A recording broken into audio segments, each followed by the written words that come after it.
Glad to have you guys on the call tonight. I'm hoping you guys got to watch the Canada launch. If you didn't, it's not a huge deal. I'm going to brief you very quickly. Plexus products are now going to be able to be in Canada, okay? I'm just kidding. We were already in Canada, so you may be confused about that. I was a little confused about it, to be honest with you. Like, what does this matter? But we were in Canada as what they call NFR, which means not for resale. So people could only get the products there. They couldn't sell the products there. You couldn't gain customers there. Not all of our products were approved, and they are currently working on all of that. But we have been approved. The products that they're going to launch over there have been approved by, I think they call it Health Canada, which is similar to, for the United States, similar to our FDA here, to some sort of governing agency that you have to go through. You have to jump through hoops, and you got to dot all the I's and cross all the T's, and there's red tape involved and all that. And so it has been a process. That's all. I'll just say it like that. It's been a process to get things ready to where we could launch into Canada. I want to tell you a story that has my heart beating really fast. I've been waiting for this day, and I didn't even know it was going to be today. Like, I've been waiting for this day for a few years, and I'm going to tell you why. I had a prophecy spoken over me. I don't know how many years ago it was. It was enough years that I'm just going to, when I told the story to Jetty earlier, I said, I'm not going to say her name, this person that I'm about to tell you about, but to not say her name would be stupid because you're all going to know who I'm talking about. It's because it's not a bad thing to say about this person. But I had this prophecy spoken over me. It said, Lori, one of these days, you're going to be one, if not the top producer in Plexus. And I remember being like, this has been in the last few years recent enough that like Celeste was already around. And so like, I remember just saying, looking at them, first of all, kind of like this, okay. But in my heart and then out my mouth said, I have a lot of catching up. I mean, you understand, like there's a lot, and in my heart, a lot of work to be done. That's what I felt. I was like, I just don't have it in me. Like the lazy comes in and says, I kind of like my life the way it is. And I don't like working real hard and all this stuff. But when that prophecy was spoken over me, I kind of said that to the person who told me that. And the reason today is important to me, don't repeat this to Celeste. She's not going to like this news, nor would she believe it. Y'all know I'm just joking, but sort of. But what the person said to me is, you realize Plexus is only in a portion of the world right now, right? But then we're going to open up other countries, and somebody's going to find the Celeste of the next country, and she's going to be on your team. And my heart was like, what? Like at the time, Celeste was the only like we have all kinds of awesome, successful people, right? That are like contenders for the top spot in Plexus at any given time. At that time, that was the only name that had that significance in my mind. And I remember being like, what did I just hear? The reason I'm sharing this story with you is because, and this is super important and exciting to me to think about for lots of reasons. Misty's offering an arm wrestling match. I see it. I feel it, right?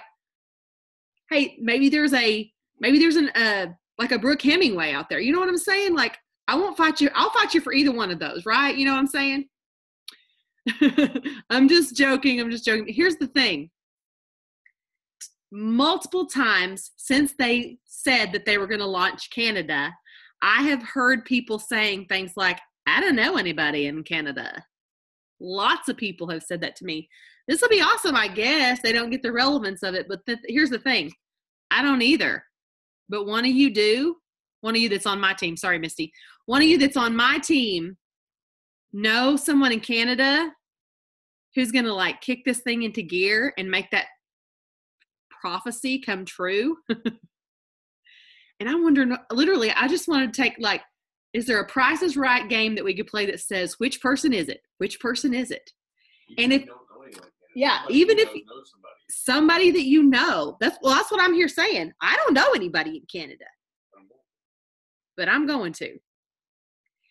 And you may not know anybody in Canada, but what if somebody on your team does? Because here's the thing. I like to think back. I made this post today. I'm going to read it to you because this is where my heart was thinking this morning. I was like, oh, yeah, this is exciting to think about. Hang on just a minute. What made me make this post was thinking about before Plexus was born. And like, let's say the first people that ever sat and had a meeting about Plexus in general. And they were like, I think we're going to start this company. We're going to start with a breast check kit. Who would have ever dreamed? Like somebody did, but who would have ever dreamed that that would ever turn into what it has in the United States? Now, take that moment, encapsulate it, and move it north and say, now, that same exact moment is happening in another part of the world. The exact same moment has moved up north. It's like, here we go. We're starting from scratch. Only the thing is, they're not starting from scratch. Sheila said on that launch, we had 2 testimonies to work with. She said it was, it was like her and Coach. Can you imagine? First of all, can you imagine starting out with only a breast check kit, which is, like she said, was not a consumable product? So that means that you have to find new people every time. You can't you don't have repeat customers. Or not. You only got 2 breasts, and that's if you're a woman. You know what I'm saying? So like, you only need so many breast check kits. You only have so many friends with breasts, right? And then after you run out of friends, talk about warm market running out fast because you can't resell that same kit to the same people over and over. So I'm thinking about what it was like, let's say on the eve of the Plexus. This is like when Plexus Slim launched. A whole new world. It's like an Aladdin song, right? A whole new world. Literally a whole new territory. It makes me think, this just now came over me and got me shivering just a second. I was told, that prophecy was spoken over me a few years ago. Since that prophecy, I've had it spoken over me. This lady from, gosh, I hope Katie's on here. Where was that lady from? Sweden, maybe. I was at a church event, and this lady that had this really beautiful accent, she is on here. She spoke over both of us. That's how I know she'll know who I'm talking about. But anyway, she told me, she said, God is, that she was from another country. And she said, God is calling you a front runner. No, she called it a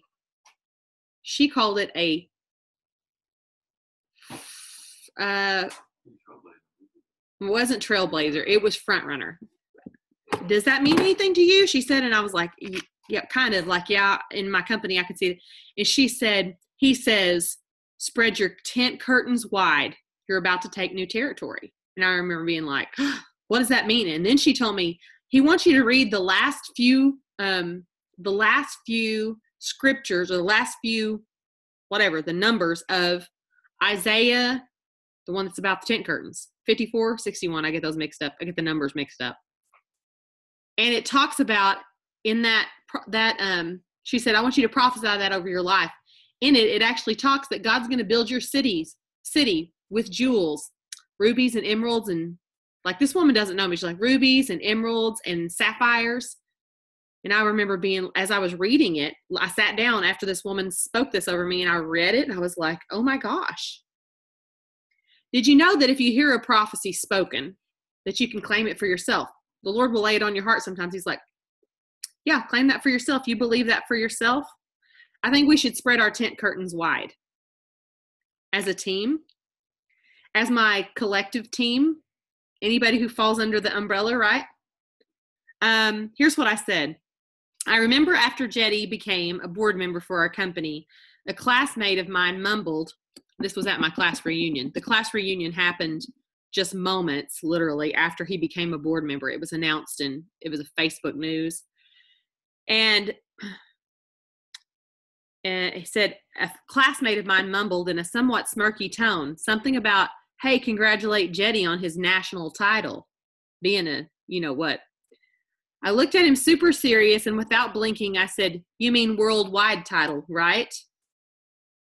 After all, worldwide is the other word in the title of my company, but I didn't appreciate the condescension. The guy was like, "Oh, that's right, sucker." So what I didn't say was we were primarily only in the United States at that time, but today, as part of our ultimate worldwide takeover plot, insert the evil genius laugh here, we launched Canada. That's right. Think of it like this.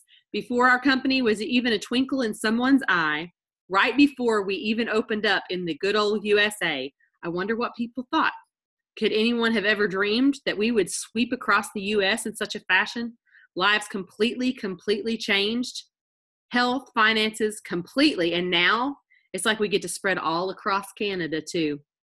You know someone from Canada who needs a financial or health breakthrough? Holy moly, please get them in touch with me, or better yet, you could be the one that helps us launch this endeavor and reap the rewards of being on a ground floor effort. Yeah, let's set the people free, eh? Okay, so here's what I'm thinking. There's a Sheila Medina out there waiting for someone to get in touch with her tonight, right? A groundbreaker, a front runner, someone who's like, okay, I don't know a lot about this, but I have faith that this could be something worth looking into, something worth doing. So if in your heart you were thinking, like many of us have been thinking, I don't know anybody. I don't know anybody in Canada. I don't even know people who know anybody in Canada. You probably need to start asking. I'm going to start asking. You're going to see me asking. You're going to be like, oh, there she goes. She's trying to steal the Canada Celeste from me. I'm going to race you, because I'm going to tell you right now, if I could have been like the first in Plexus, yeah, now I get to choose. I'll be like, I want one of those firsts on my team. I want to take over Canada. I want my team. I want like a huge chunk of my team to be wearing red, white without the blue. You know what I'm saying? And that's just until we take over, what is it? Probably like Australia next, or one of the other companies that we've already got our foot in, right? I like, what? Countries. Sorry, my bad. I have said that like 3 times today, company. I'm thinking about the fact that, well, first of all, we're fortunate that right now we're only embarking on English-speaking countries. For us, right? We should take that as like, okay, yes. Okay, what do we? What? Okay, are you handling the chat over there so I don't have to get distracted by that right now? Okay. So, oh, you did. Okay. I'm going to look at what Jetty sent me. You can get the Canada Success Kit through April 31st. It's $9.95 in the USA, or it's $12.49 in Canada for the Canadians. Yeah. Enrollment special for registering for the live launch. You get 2 coupon codes for 2. Is it for enrolling? Yeah, for enrolling. That's what you said. Enrollment special for free for Canada residents, for new ambassadors. There's a Canadian catalog, product cards, and they're both in both French and English. Okay, look at some of this thought process coming through the chat. Yes. I hope I'm yanking some chains tonight. I hope you're going, oh my God, I claim that prophecy for me. I spread my tent curtains wide tonight. I want you to, if you're really a thinker, when you picture the tent curtains, spread them north. North is the direction, okay? Spread them north and wide. It's an exciting time to be part of Plexus, regardless of what your brain was telling you earlier today. I don't know if I want to watch that launch or not, whatever, right? No matter what you think. And I'm telling y'all, it's going to be one of you guys that actually I get points off of. So I'm just kidding. I'm just kidding. The cool thing about Plexus is I love to see everybody succeed. And that's actually what my next point is. I had a conversation today, and with one of my ambassadors, and we were kind of like, we were learning, and he was telling me some of his thoughts about things, and I got to tell him most of my thoughts in return. And then throughout the day literally kind of got Holy Spirit hijacked from me. I had some really cool things go on today, and I didn't get to talk with him as much as I wanted to, but part of the conversation really led me to this point that I'm about to bring up. And it's a really a mindset thing that's going to be life-changing for some of you. I know I talk about mindset stuff all the time. I talk to you about your thoughts about yourself, belief in yourself. It's super important. The words that you speak over yourself are super important. But the conversation I had today was a big reminder that I need to really drive home another point. And that has to do with your thoughts about other people. And here, God highlighted this for me probably about 5 years ago. And in that moment, things changed for me because I was like, I'm totally doing that to myself. I'm hijacking myself by doing this. So let's say, like, if you look at something that's going on in someone's life, whether they're with Plexus or not, but you, especially with social media, this would be very convenient and easy to fall into this trap. If you look at other people's lives and you begin to pass judgment in your mind about their success, okay? This happens a lot. I hear people say things to me like this a lot. They use words like don't deserve. They use words like, and even if you don't say these things, sometimes we think these things.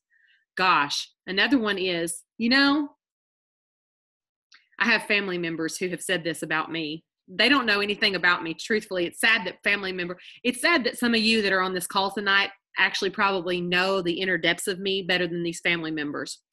But having said things like, you know what, if I made all that money, I know I would be doing things with my money like fill in the blank, charitable things that they have no idea what I do with my money.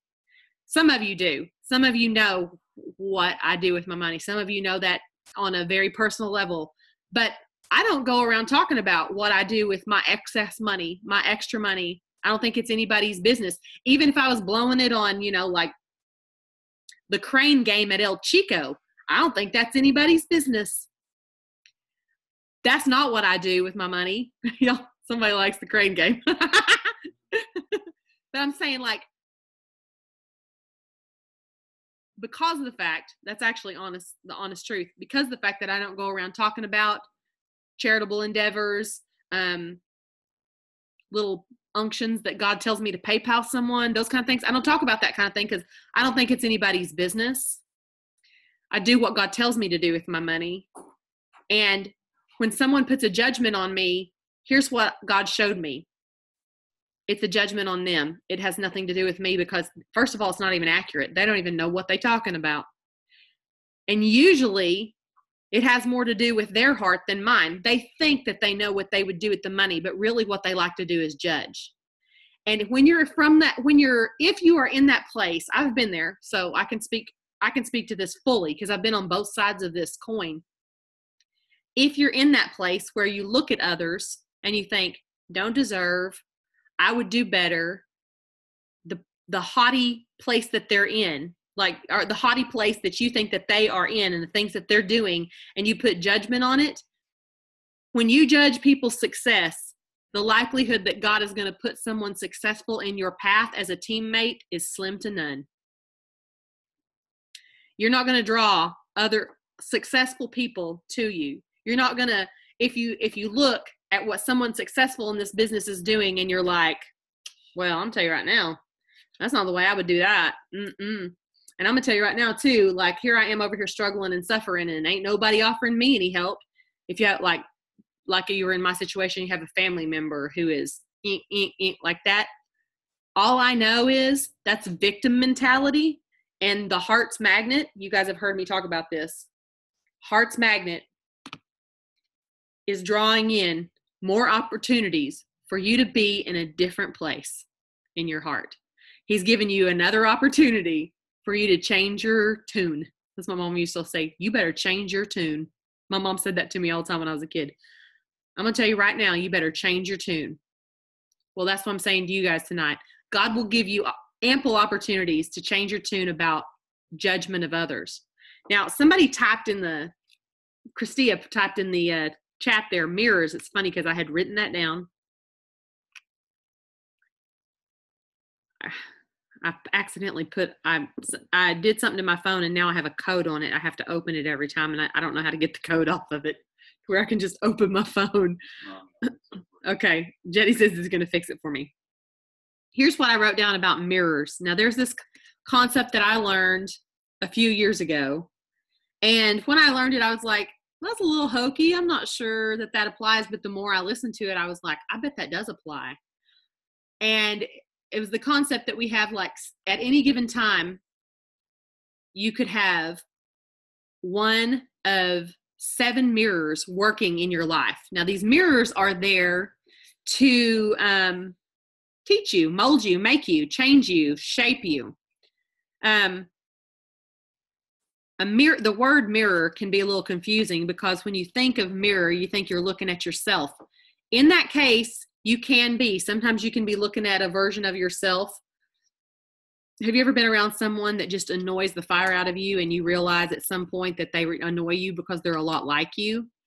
That would be one of the mirrors. That is one of the mirrors. So in that instance, it could be someone that you think, ooh, I know that nasty old trick.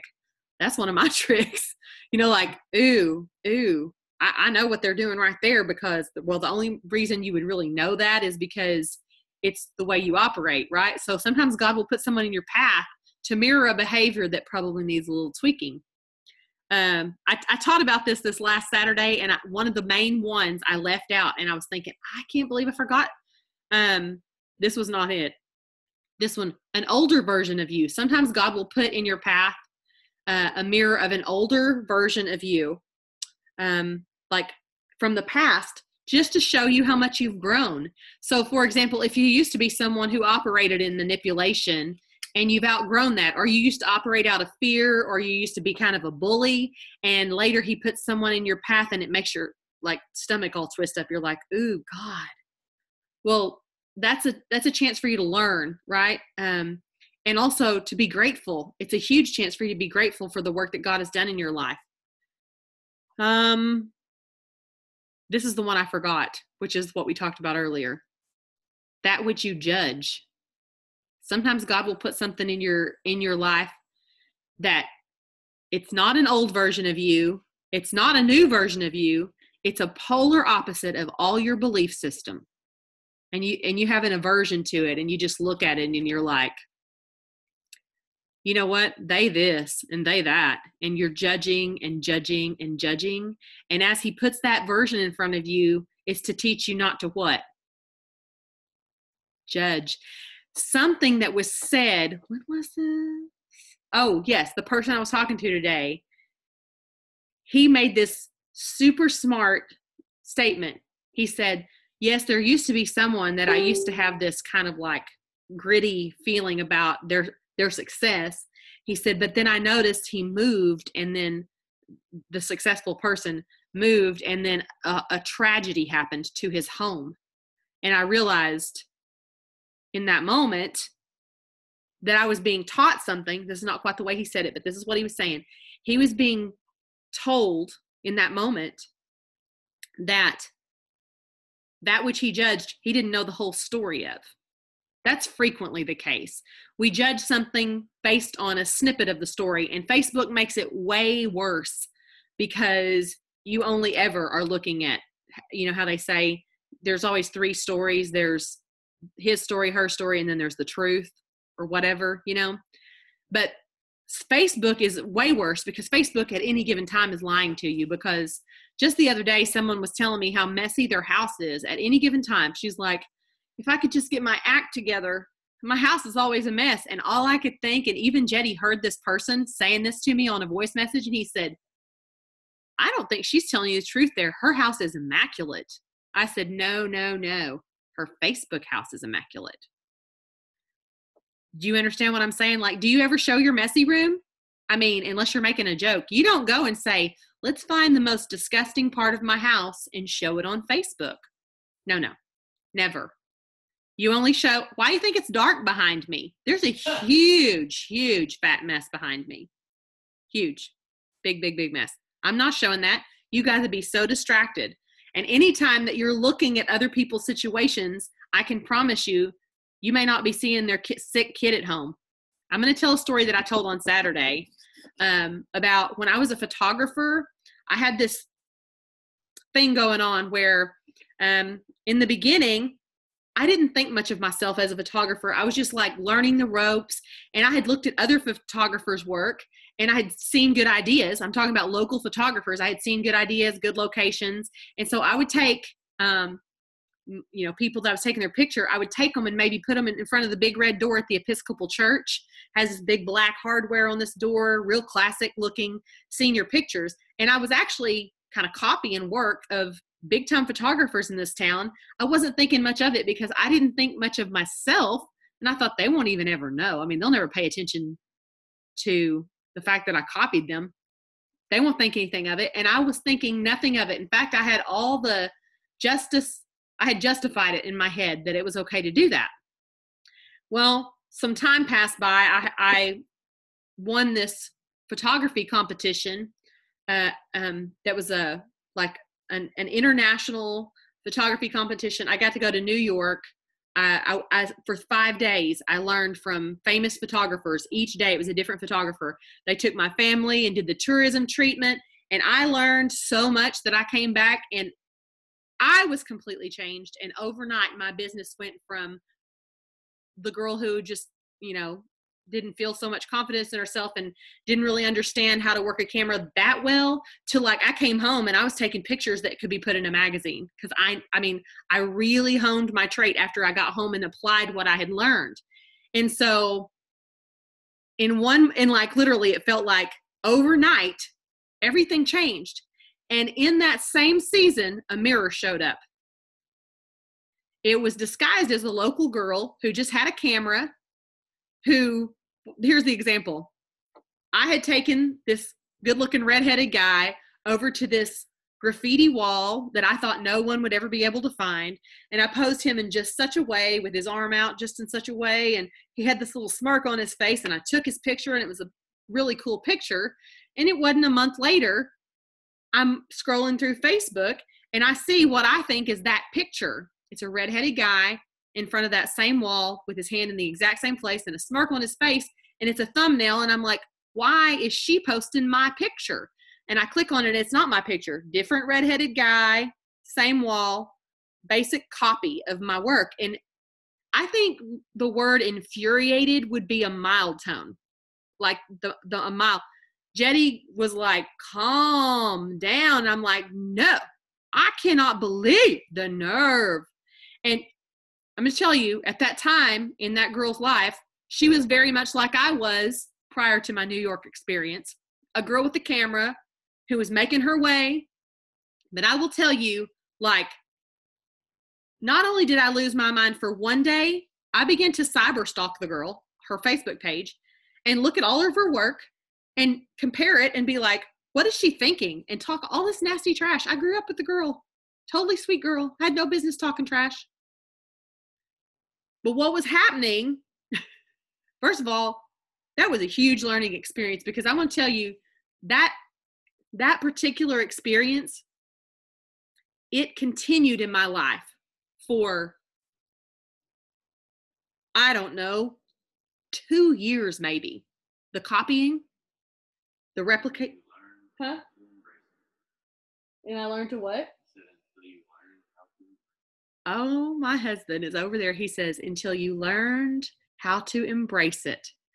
I've never said those words to him, but that's exactly what was going on. All through the whole experience, he was telling me, you need to, like, because at night I was obsessed about it. I would talk about it. It was on my mind. It was like, why does she do this? I think she's got mental problems. I mean, I was saying the meanest things. And she was probably, honestly, doing the exact same thing I had done. She probably thought, she won't know. She won't care. I'm just a girl with a camera. All the things that I justified that I did that were fine, I was now placing judgment on this girl for having done it. And this was like 2 mirrors at once. Like, I'm placing judgment on it, and I'm looking back at an old version of myself and disgusted by it, not realizing that that's what was going on. When I embraced it, as my husband said, when I began to be like, okay, why am I so mad? What am I losing my mind about here? And when I quit fighting it, literally, because I was fighting it. I was telling people about it. The mirror stood down. That's the way I always say it. The mirror stood down. She quit doing it. And like, I wasn't even fighting it to her. She didn't know I was fighting. Well, she probably did, to be honest with you. She had to know that somewhere inside me that I didn't like that. Maybe she was doing it to irritate. But when it quit irritating me, it quit happening. I finally made inner peace with it. The lesson no longer needed to be there staring me in the face. The lesson stood down and it went away. Okay, so that was one of the mirrors. Was that which you judge, or an old version of yourself? Another one is something you've lost, was stolen from you. Hang on, I got a typo here. Or you've given away.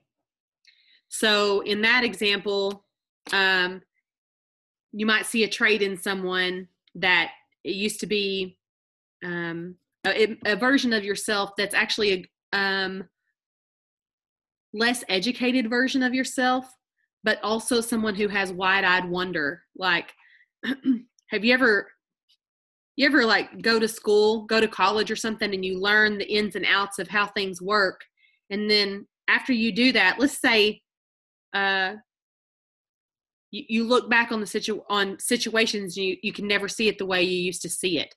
That was something that was taken away from you. The example that this guy that teaches this, that he gives, is he's a geologist, and he said he used to look at mountains and see all the layers of color and the rainbow effect that it had, and he used to think, that's magic. How does that happen? That's amazing. And he looked at it with miraculous wide-eyed wonder.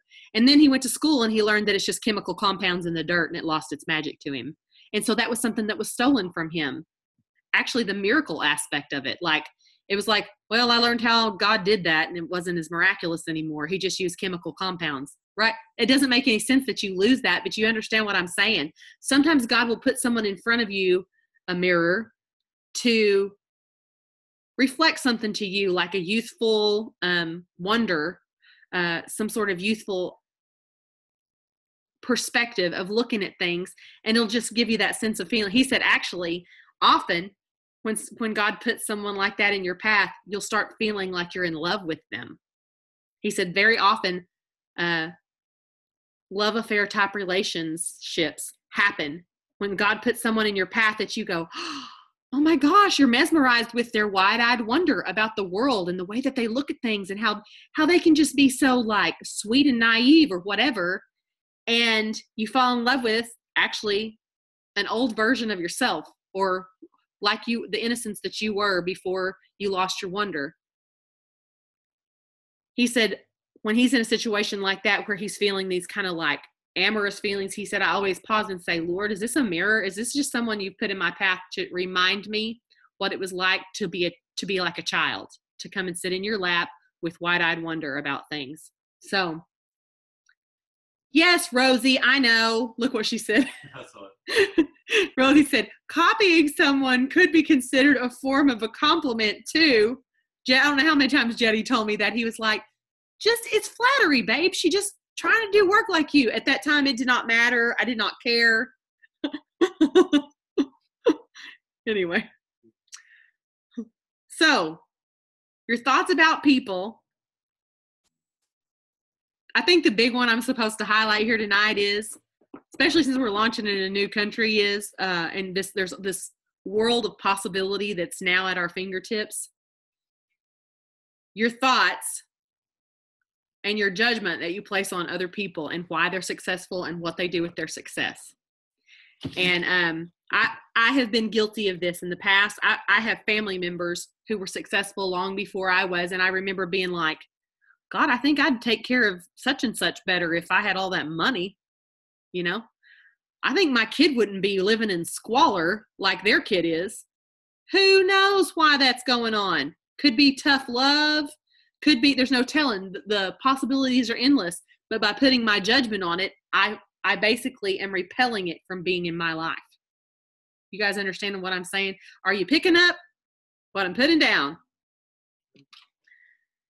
So, okay, this was like strong on my heart today. I had all kinds of like aha moments today. I'm going to share one other aha moment today. Some of you saw me do my live video, and I won't go into all of that because it was the longest live video ever, and I repeated myself. I listened back to it because I had Jetty listen to it, and I was like, God, I said the same thing over and over. Anyway, this, what am I trying to say? A girl I grew up with has a kid who has been, well, he's just got something wrong with him. And been to all these doctors, and I don't ever see her posts. Like for years, I haven't seen her posts. But every time she posts about this kid, it goes through my newsfeed.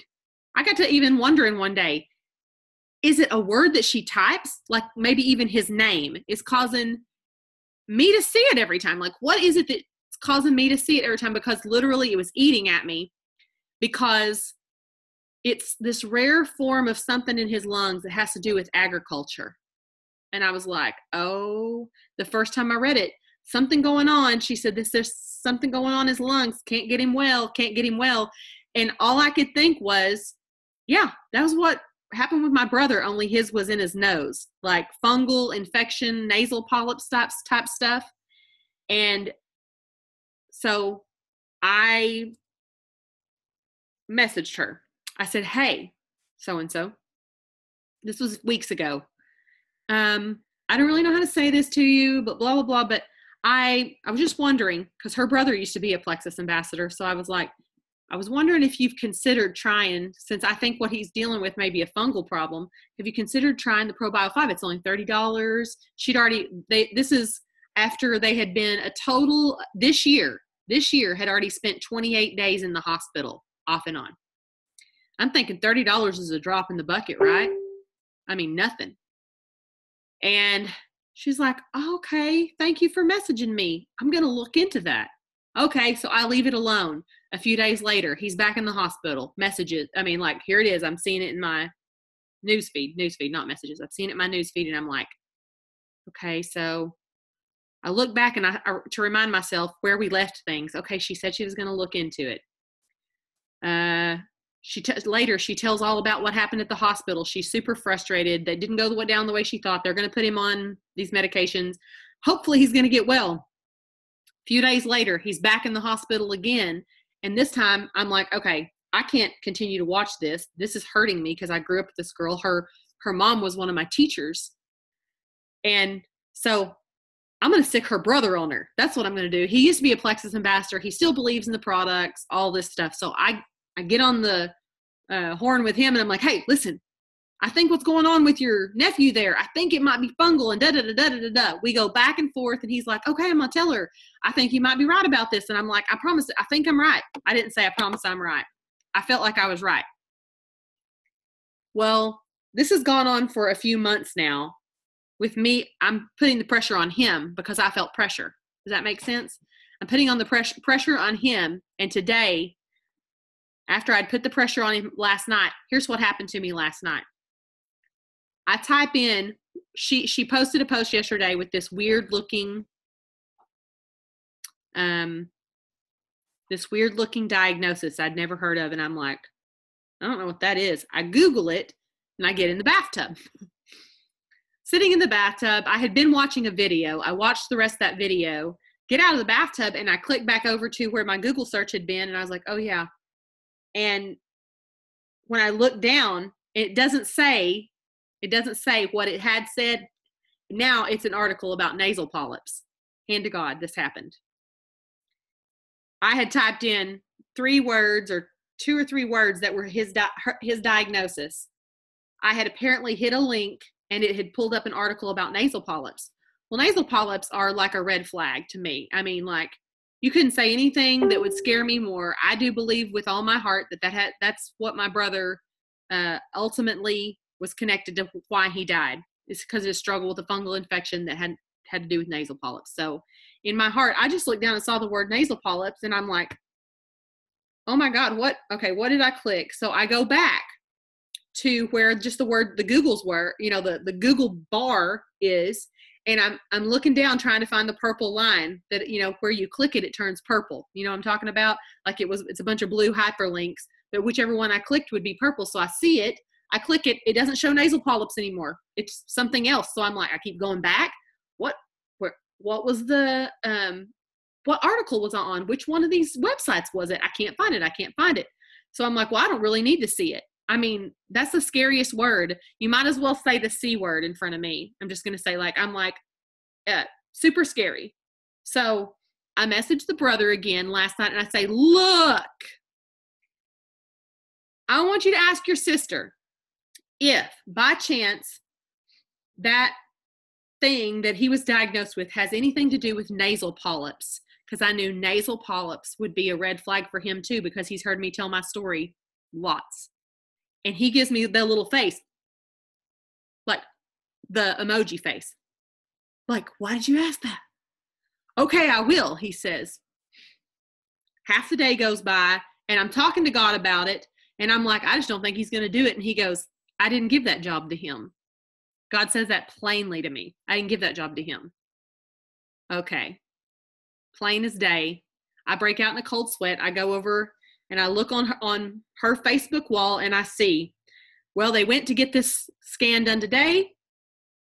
They did not get favorable information. They're not going to be able to do the thing they thought. The procedure didn't do this. And she is frustrated. In fact, the word that I heard in my head was desperate. And so what I said to myself was, hey, self, desperate. That's exactly where I need her to be. This is perfect.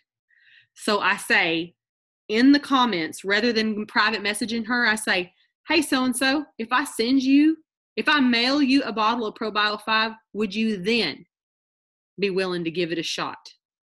God is not going to leave me alone. She private messages me and she goes, I guess I better not put my address on my wall.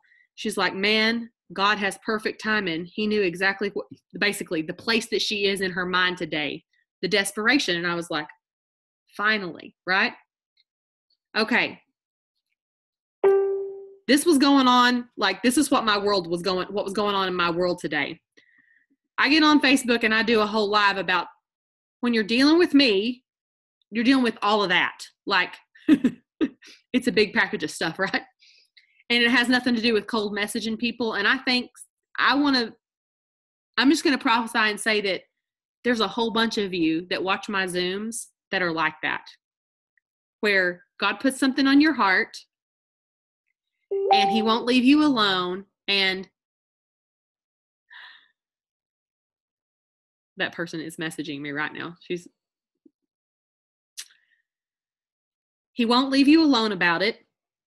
And you have either chosen to be brave or you have not. Like, I don't like putting myself out there to be criticized. I don't like the possibility of being rejected. But what I told in my live video today is when God shows me something repeatedly, I know now it's him saying that person's on your watch. They're your responsibility. And so here's the thing. Not like, it's just kind of like, well, it'd be like telling someone that a drug addict is their responsibility. It's like, I got no control over them. He's not telling me I have control over them. He just says, you do what you got to do. If they reject you, you go back for more. Like, nobody likes that idea, do we? We all hate the idea of going back for more, getting rejected. But when God has put someone on your watch, whether they comply or not, that's their responsibility. But what's your responsibility is to set yourself up to be rejected.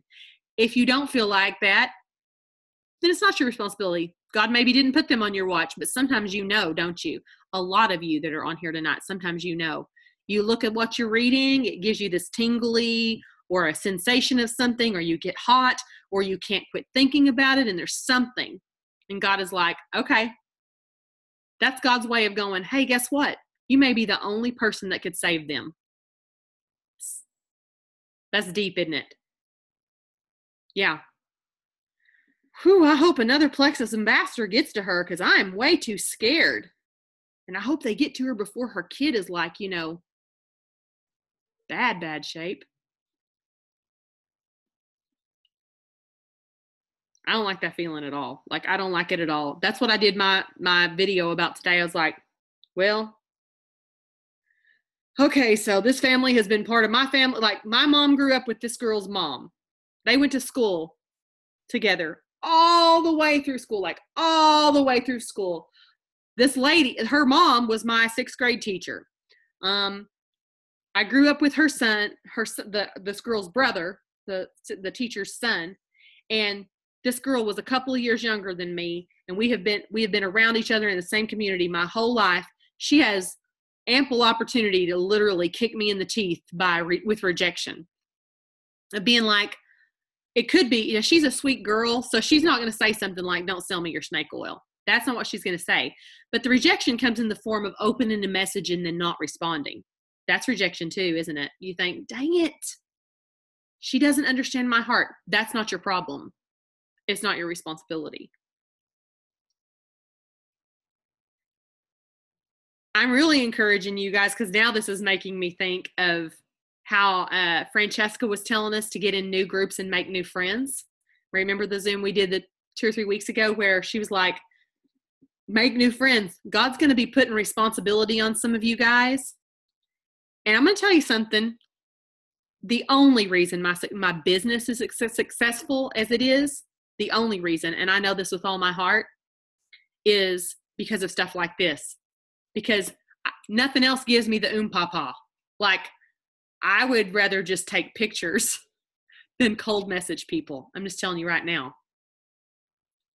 Yeah. I would rather do, I don't know.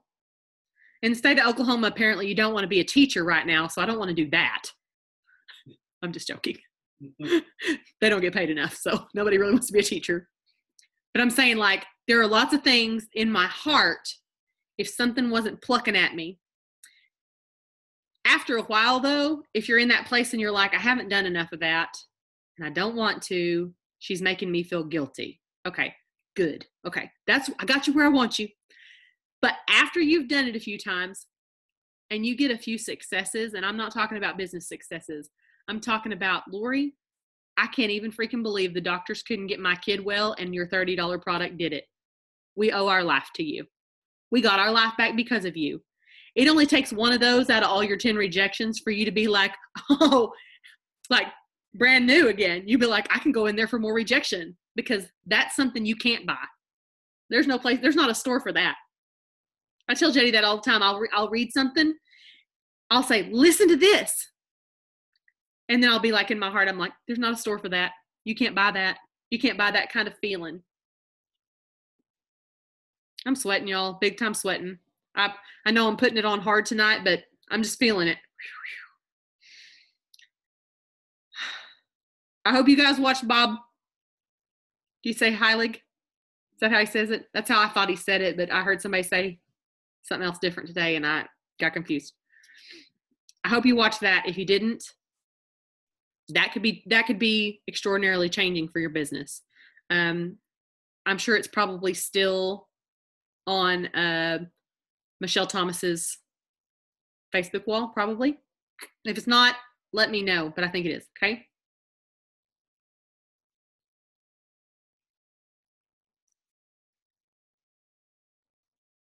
Rosie, I'm going to talk to you for just a second. I got to tell you something, girl. Every time I see the things that you do, I think God has such a huge, huge plan. I mean, it's so magnificent for her. And I truly, with all my heart, believe that this business, and I don't just go around saying this, but that this business is so tightly interlocked with his plan for you that it won't matter what you do to try to shake it loose. Like if it was stuck to your leg and you trying to shake it loose, like shake it, shake it, shake it, shake it, that God is not going to leave you alone about this business, because you have a heart for people, and that's what he needs in instances like this. And rejection, right? It's what do they call it? It's like the kryptonite stops you in your tracks. You're like, I can't stand the rejection. But God has so much for you on the other side of rejection. Those messages, like I just said, that is the answer for the kryptonite. All it will take you is a couple of messages like that where you're like, oh my God, I did something obedient, and my obedience saved that kid's life. I did it scared. I even got rejected. I got rejected like 4 times by this girl. And now I'm like having to send it to her for free even. Like that's rejection too, kind of. When she uses it, right? And when the kid gets well, her life's going to be totally transformed. Everything about her life's going to be totally transformed. She's not going to have to live at the hospital anymore. Shoot, I'm going to tell you guys, I want you to start listening. I want you to start every night. I want you, before you go to bed, say, Lord, I want to listen to you. I want to listen to you. I want to hear what you have for me today. I tell God every morning, Lord, I give today to you regardless. Like, yeah, I have plans. I always have plans. I always wake up with, well, this is what I need to do. This is what I need to do. Today, early in the day, someone stopped by needing prayer. Actually, she didn't say she needed prayer. She's like, I just felt God telling me to come over here. We got into this deep conversation. It was amazing. And we ended up praying over her. So she's needing some healing. And like, I could have looked at it like, wow, God hijacked my day. God totally hijacked my day. It was one of the best days I've had in a very long time. It was amazing. All that, the potting soil drama that I needed to do today, I can do it tomorrow, right? All the things I thought I had to do because I didn't do it last week, right? I could have done it last week, but I can easily do it tomorrow. Cool thing about God is I looked out there and my husband was doing it. In fact, he did all of it. Y'all, sweating. Okay.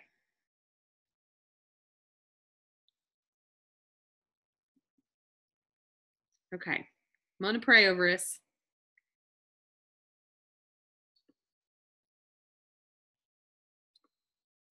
One more thing to share with you guys.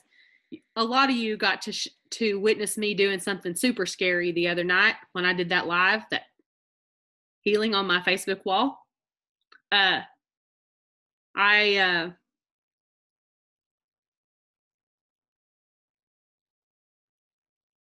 never done one of those publicly. For some reason, it's like I feel like it's a controlled environment. Even if you guys were to invite a friend on this, I know that you're not going to invite a friend on here that I'm going to freak out. Do you understand what I'm saying?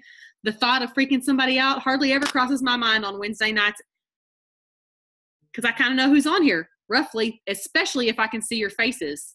The ones who show me their face, I know that I can say, girl, this is going on. And any of you that I see your faces, you'd help me. You'd help me figure out what was going on. Y'all are my people. You're my tribe. So I'm oddly comfortable doing like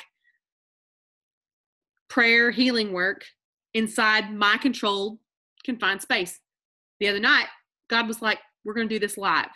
Like this, you're going to take this car out for a drive in Canada. Like this is what it felt like. A whole other part of the world that I have known nothing. I mean, like, it's like, oh my God, there's a boogeyman on my page. I promise you, it's going to get me.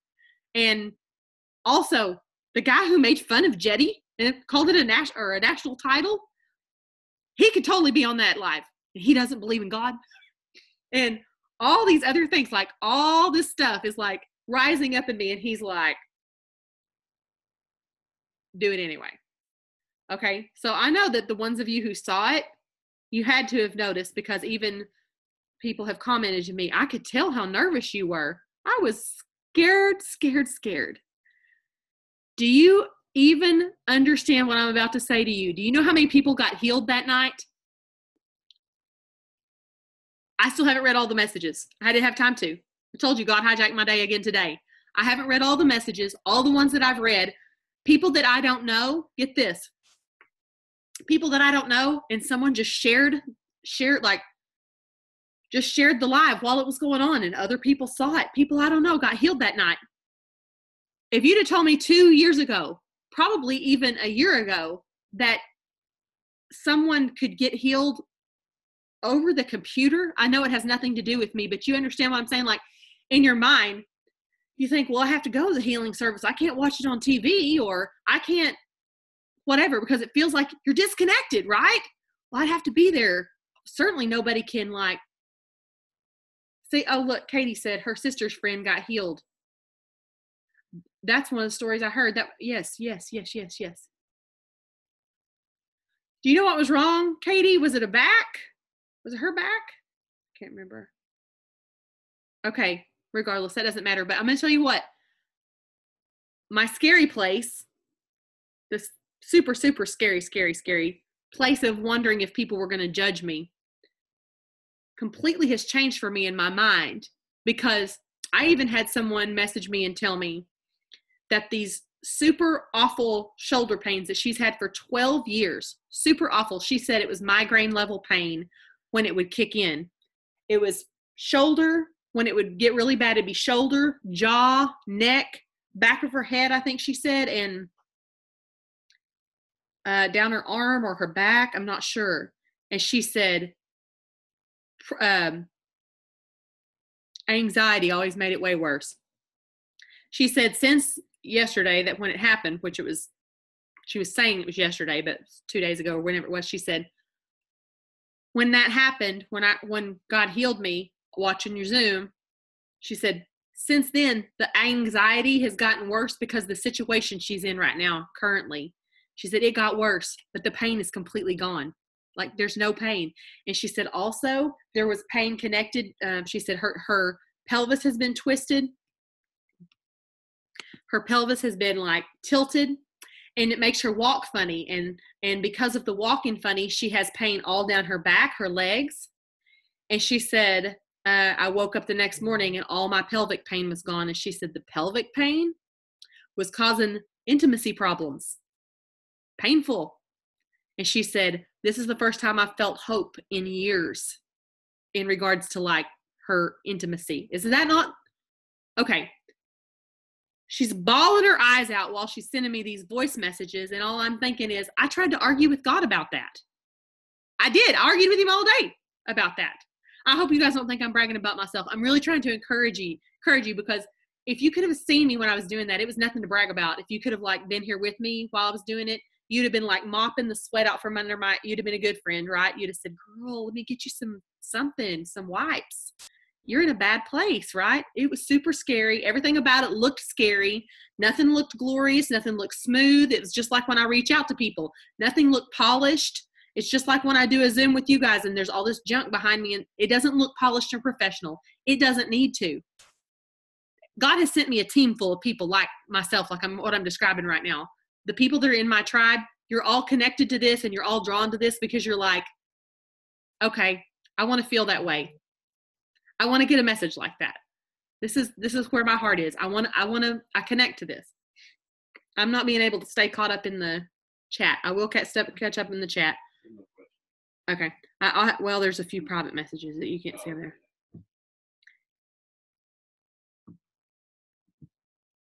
For those of you who are into whole tones, I'm going to give you a little thing, a little something that happened the other night when I started praying. I just pushed a different one than I normally pray with. Everything was different. Like, I'm going to sound a little bit weird for some of y'all here. I get like imagery and stuff when I play whole tones. Like when I close my eyes, if I really like sink in when I'm praying, I'll get imagery and then I'll talk about the imagery. And lots of times people get healed because of that, which is super weird sounding, but it's all God. Well, I used a different one. It was Key of David that day for those of you who love whole tones. By the way, this is way more fun than talking about Gatorade or something you can go buy at the store and be like, whole tones? Okay. And it was totally different. And I was like, oh, I'm going to use Key of David more often because that was like I had discovered whole tones all over again. Somebody's lower back tonight is my lower back right now is like not great, not feeling great. In fact, it feels like I twisted it, or maybe it feels like I would have, telling you this because there's going to be a healing. I felt like maybe I had bent over. Have you ever been bent over for a long time and then you're doing something and then you try to stand up and it catches wrong or something like that? My lower back feels like that really strongly. And I know it's not my back. It's not my back. It's someone else's back. So, all right. God, we're so glad you're here with us tonight. God, I'm so glad that there's this feeling of excitement and anticipation and expectation in the atmosphere tonight. I feel like my heart's just boom, boom, boom, boom, boom. God, I thank you that even when we do not feel brave, that you can make us brave. Brave enough to step out, do something messy, maybe make a mess. It's okay.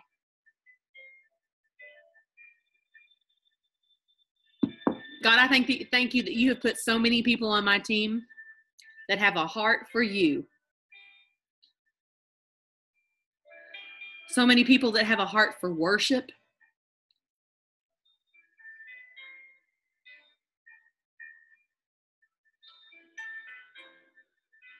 A heart of obedience. God is showing me that right now. He's like, where you have no idea how many and how strong it is. Which just makes my heart it really touches me.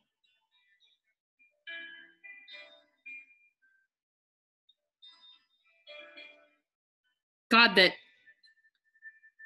my heart, I hope you guys will claim this with me tonight. God, that my heart would be more and more like your heart every single day, so that even when something scares me, when I see I see someone going through a trial, or I see someone going through a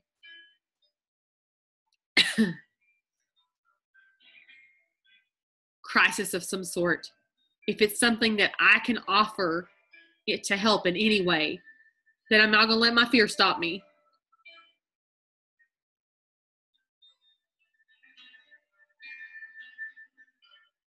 Have you ever thought about, what I'm seeing right now is a crown, like a crown. It's got all these pretty jewels in it. And what it made me think of is, like, I know that heaven, there's like crowns in heaven. I get this. But I feel like those little messages that you get after something like that, it's kind of like that. It's like, it's not a crown that you wear around and brag about, because nobody even needs to know about it. I only tell about it to inspire you guys. I made my kids the other night listen to that girl's 3 messages, even though she talked about intimacy. That's the only word she said, because I thought, here's what I thought. You can't buy this at a store. And it took me having to do something that was scaring me to try it.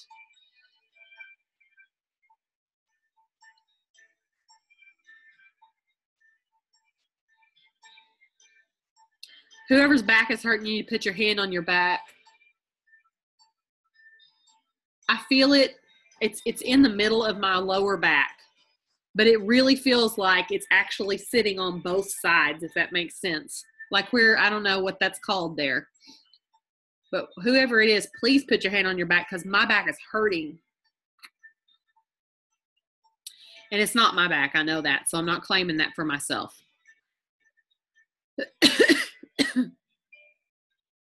God, that your Holy Spirit would come in with its healing power and rest on their hands right now. Permeate through their hands.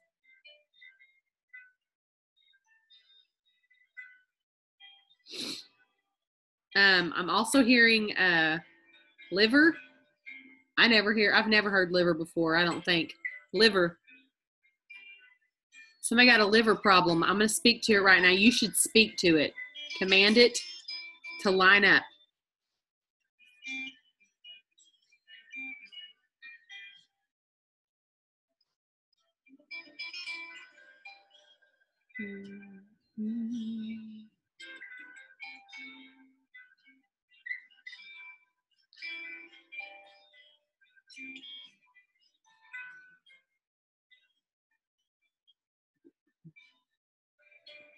God was really speaking to me about judgment today. He was really talking to me about how, well, it was just showing me picture after picture of people judging and not knowing the full story or whatever. That's why I had to talk about that tonight. He was really talking to me about Christians. I guess because we think our righteousness is like so huge, Christians can be the worst sometimes. Have you noticed that kids who get bullied will usually fit in with the thug crowd, because the thug crowd doesn't judge them? That's kind of a picture of like the way church is. It's like the ones that feel less than or whatever, like people who would be easy to pick on can fall in with the non-judgy crowd. And it's because, righteous people go around criticizing them. I'm saying righteous, you understand what I'm saying? Not all, but I'm saying if you find that if that's even a speck in your heart tonight, I just pray that God would reveal that to you and you can say, I should release that tonight. I don't want that to be part of my heart. I don't want to be obsessing or gossiping. I don't want to be sarcastic about people. God, that you would break my heart for what breaks your heart. Show me the way you see somebody. And so I don't have to look through these, like earthly eyes, God. Give me spiritual eyes to see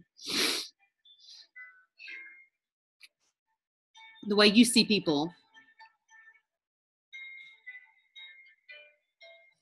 Somebody have an artery, something or another. Artery, might be a heart, something or the other, but it's like has to do with the arteries.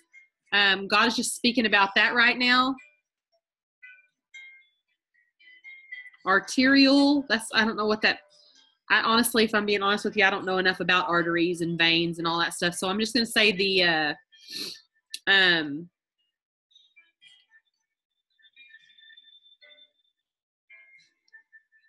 whatever you actually call the system that pumps blood and back and forth.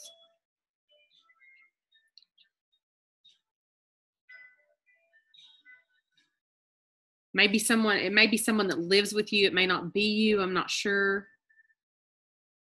But you've had concern about it. And God said, here's what, like when God says something specific like that, especially like liver and that, those are not things that those are not normally within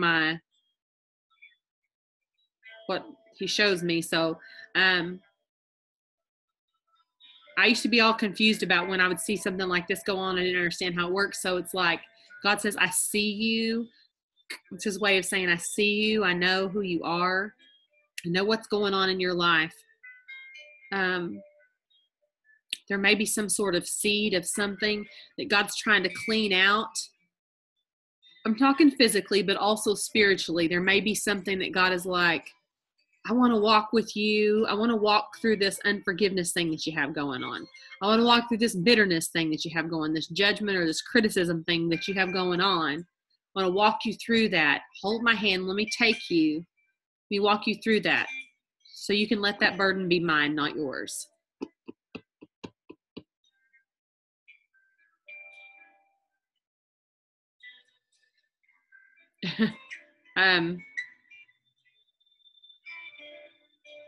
Okay, so Saturday when I was doing my breakthrough call, I got a picture in my head, and it's there again. I got a picture in my head of the person or whatever on the warhead candy that looks like a person with an explosion coming out of the top of their head and smoke coming out of their ears. And as in my mind, I'm thinking, what does that mean? And then the word furious. Actually, the word that came to me was infuriated. If someone on here tonight is dealing with an anger issue that's like major, that's what I feel like he's showing me, is like you are literally chasing your own tail in anger because you are obsessing about it. He wants to break that off of you because it's doing harm to no one but you. Well, actually, no, he's corrected me on that. No, it's harming a lot of people around you because now he's showing me the steam coming out. It's going way, way out, like it's far reaching. Unforgiveness is probably harming no one but you, maybe not harming the person that you want it to harm. This he's showing me is like impacting your kids and impacting maybe your marriage or other relationships. It looks like rage about something that's probably causing you to say hurtful things, like mean-spirited things that you feel bad about later. But it's a cycle. It keeps, and God says it's not a cycle. It has been a cycle. He says it's not a cycle. You have control to let it down, like lay it down.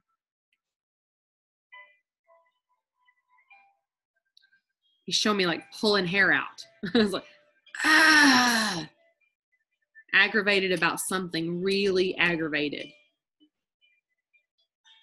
And it has turned into like, y'all, my back is getting better. It has turned into like something that's bitter, a bitter seed that has more control over you than you thought it was going to have. And it has impacted relationships, and now your relationship is hurting because of it. And God wants you to lay it down. There's a negative emotion that's causing it, that's not just rage. It may be like judgment of something. It may be like comparison of something. It may just be like you're watching something unfold that you think is the feeling I feel in my heart is what rises up in my heart a lot is an injustice. Like, this is not right. This is not fair. And I will not settle down until whatever.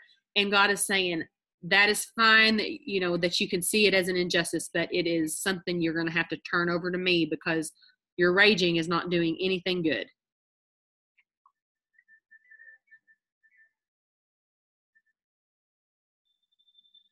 It may be the same person who has an artery issue, but I'm not certain about that. That would make sense in my logical mind, but I'm not sure.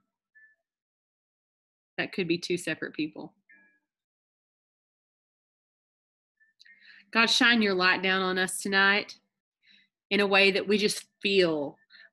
Would it not be the coolest thing to just sit in his presence and just feel his love press in on us? God, we're just asking that for that tonight, that we can just like marinate in it.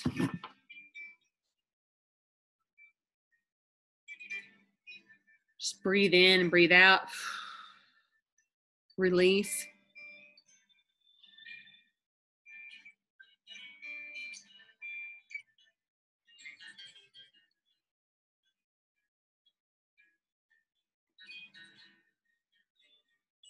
Somebody got a left foot, like a,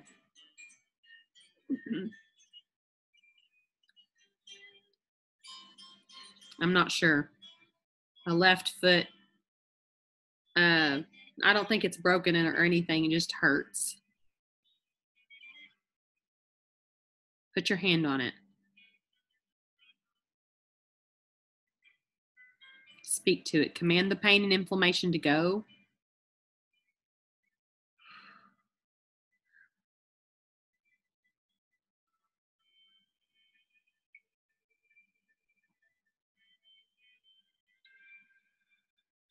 It's tender all the time, I guess. Pain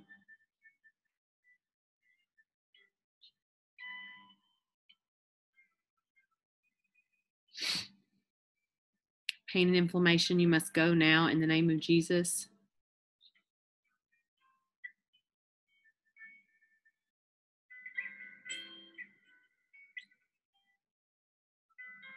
God, we want to feel your Holy Spirit presence so thick, more and more and more, Lord. We ask you for more. We ask for your angelic presence. Surround us with your love.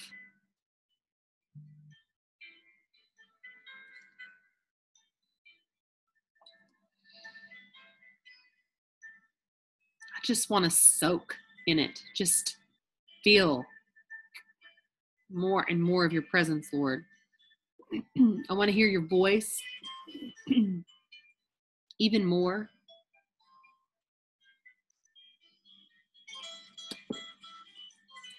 God, I'm going to ask that even this week, before this week is out, that you're giving us all new opportunities to be obedient.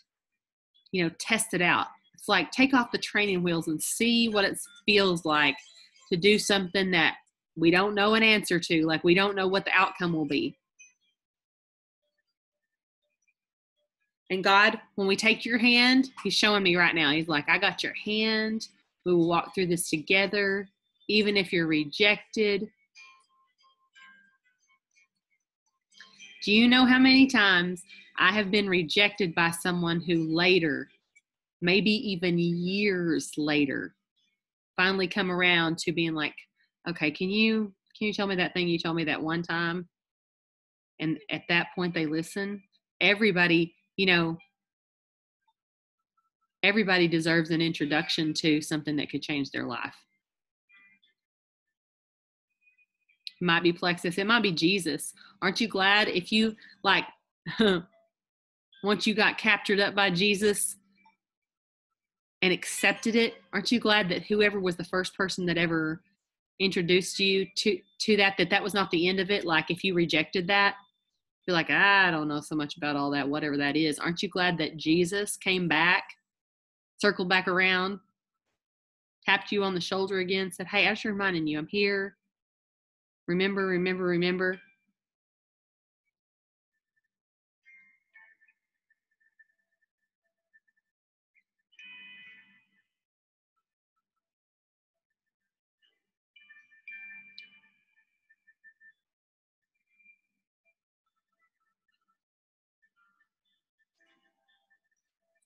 I speak to pain in bodies tonight. If you have pain, I just speak to it. I say that it's supernaturally gone tonight. Nerve pain, inflammation pain, strain, like strained muscles, torn muscles, broken bones.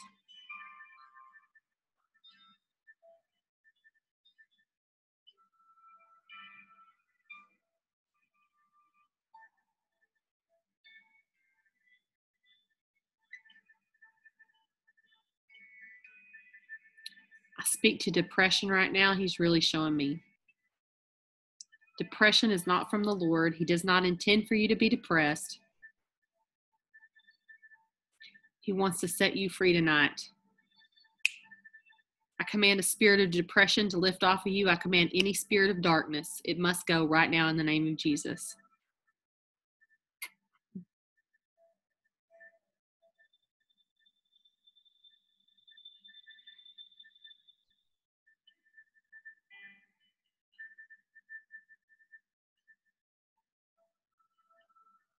God, we thank you. We love you. We rest in your peace. We rest in the assurance of who you are and your magnificence. God, we rest in the fact that that magnificence lives inside of us and we can operate from that place. He's been really talking to me about that, encouraging other people. You know, you can operate from the place of me. I live inside you. You are a piece of me. Operate like that. Walk through life like that. Make decisions like that. Lay hands on people like that. Talk like that. Speak life like that. Don't settle like that. Love like that. Show mercy like that. I lift us all up in Jesus' name. Amen. Before you guys are dismissed, I am going to go through because I saw several before I started praying.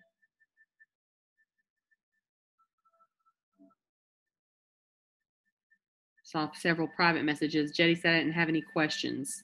I'm going to make sure.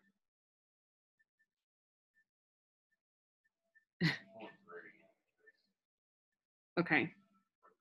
He's saying I do have one at the very end.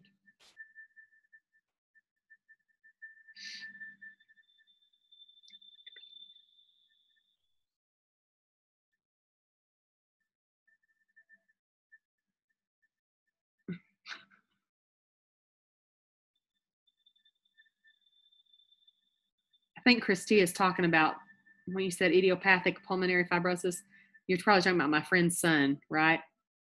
Yeah, it was not that. That's also one that I think I've heard of that one, but it wasn't that one, but it was probably very similar to that though, because just breaking that down into root words tells me it's probably very similar to that.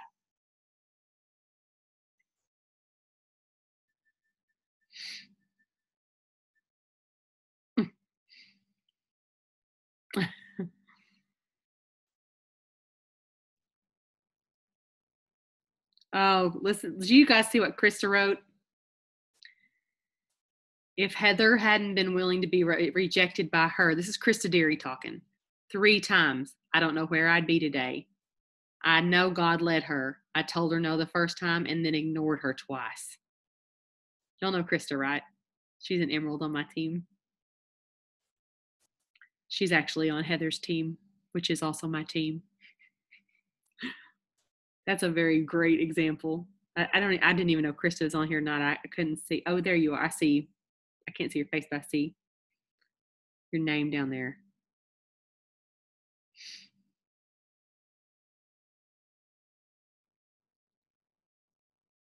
Okay.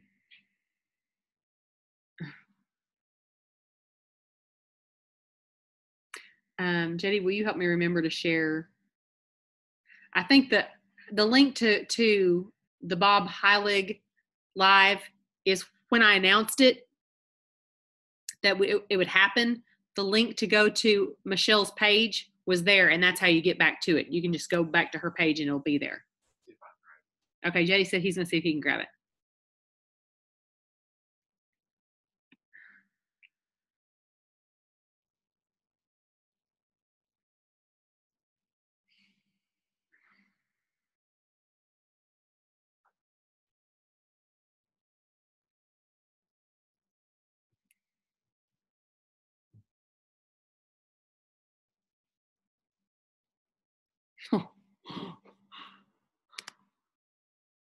Amanda, did it feel like that because there was breakthrough or because how scared I was? Probably because of how scared I was.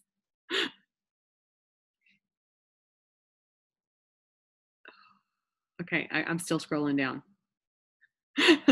Becky said it was so odd seeing me scared. You guys don't see me be scared because I'm not scared of y'all. Y'all are not scary.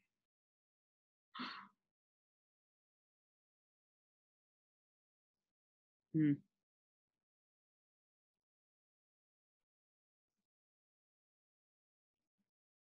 Okay, hang on. Now I'm getting to a private message.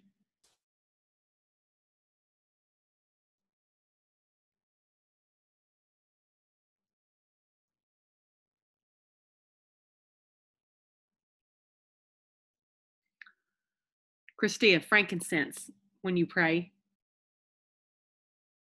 I don't know. I mean, obviously that's something I would say, but I'm literally hearing that right now. Like literally put it on the spot, on the, like I would say, like say bone to bone, like a stripe of it. And okay. Paint a cross. That's what I'm trying to say is paint a cross.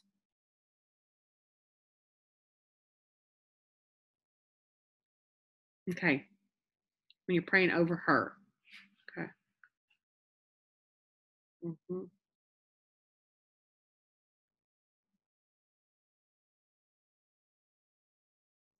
Mm. Mandy Avery, is this something old that has come back?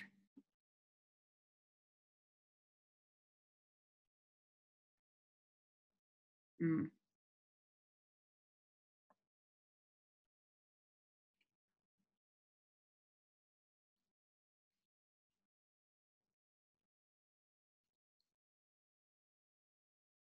Vascular. That's the word I was looking for.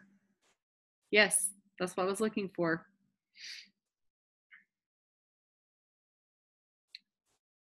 Uh, I don't know what all I said about all that, but take that and apply it. See if you think that that's possible. I'll have to think again in a minute. I'm not able to think because I'm reading. Oh,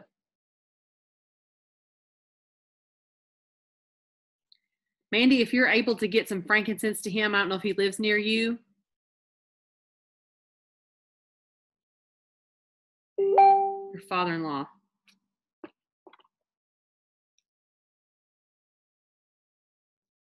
Mm.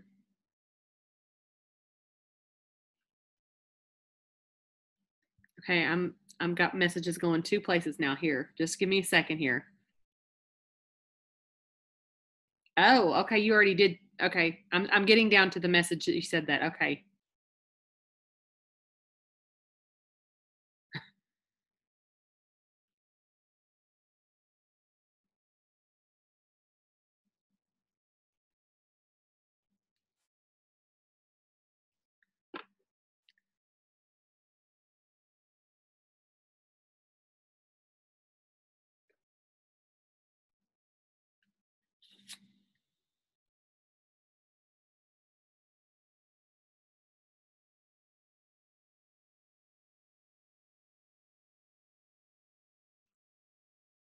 I gotta go back up and see if this is a private message.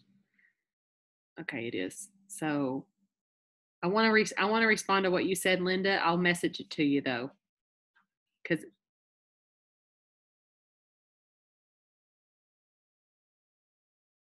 I can't say it out loud because I saw you message that privately. Liver. Kathy, I don't know if you have frankincense, but this frankincense I'm talking about is like $8 frankincense.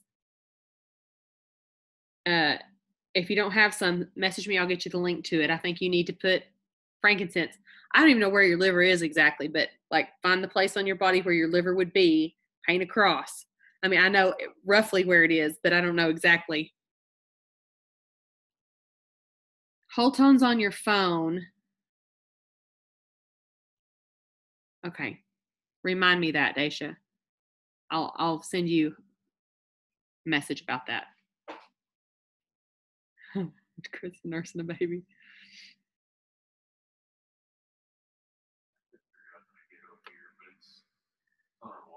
What? Okay. How you can copy it is you touch the this is a little tip for everybody. If you ever want to copy somebody's live video, the link to it, or a link to a status that they made, you know, the link looks like it's always going to take you just back to their entire profile, not that particular status. How you do that is you click the timestamp underneath it where it says like 9:49. You click 9:49 and it'll pull that status all by itself up, and its individual link will be up there, and you can grab the link and put it somewhere. That's how I save testimonies. I grab their testimony, like the whole status.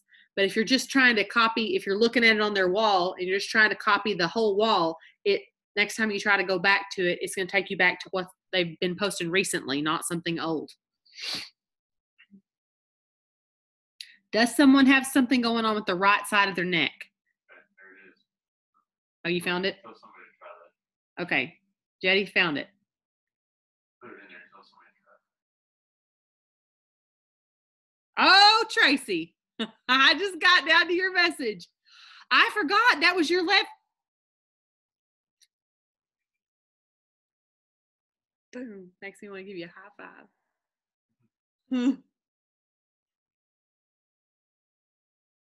Okay, wait. Vascular inflammation, Misty? Oh, she's gone. Well, she's there, but I can't see her face. Yeah, really? Is it arterial or to and from? Is it, that's the vascular system, isn't it? The to and from. Okay. Okay, well, now you know what it's connected to. Right? Okay.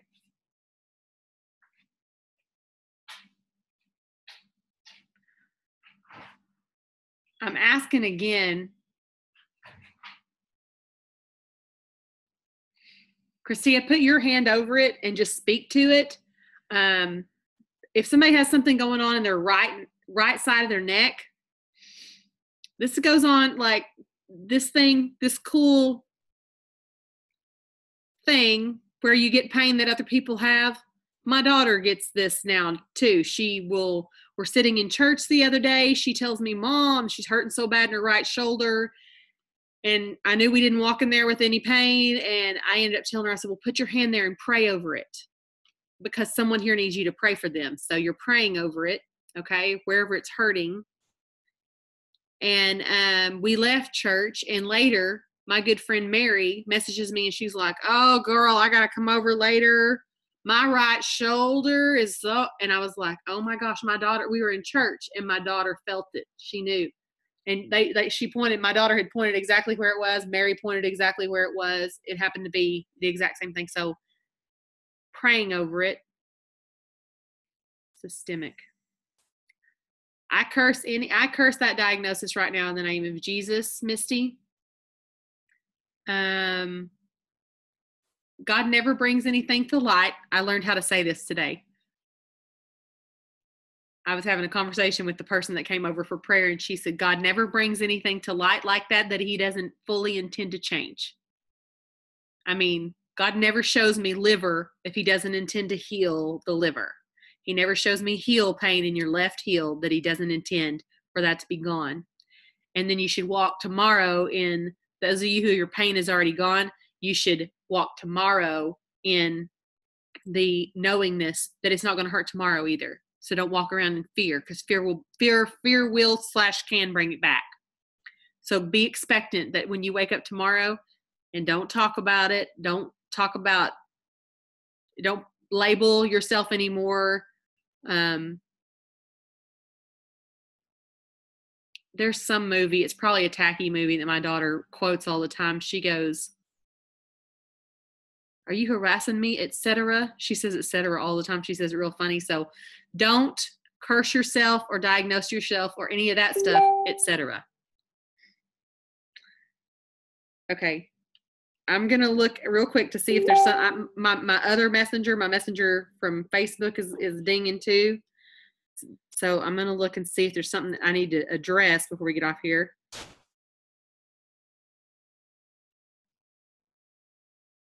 Okay.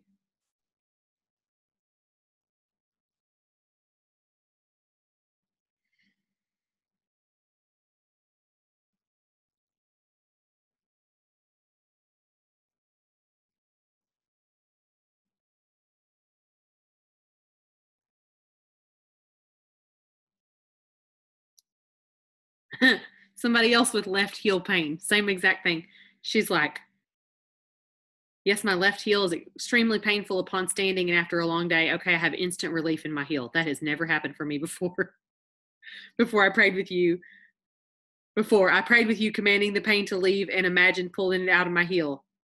Amen. I'm getting on the treadmill. It's gone. Yes. God keeps me excited all the time. I told God one day, I don't want to be bored. And he has definitely kept my life not bored. Yes. Is yours still hurting, Christia?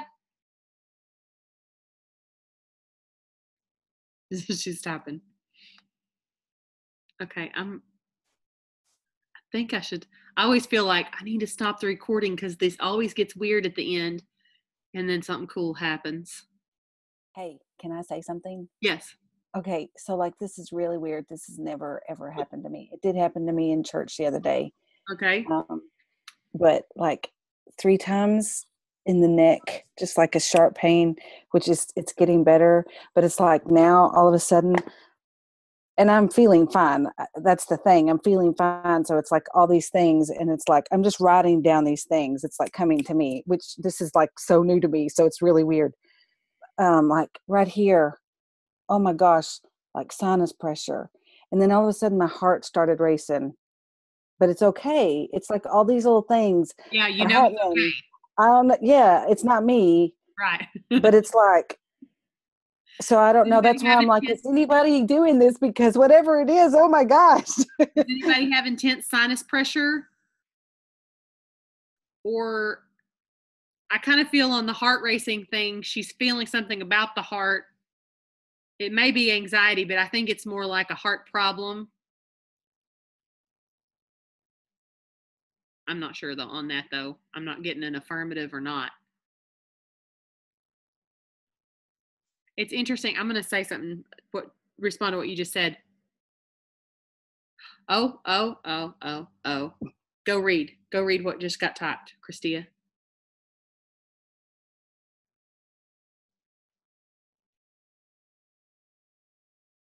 Yes.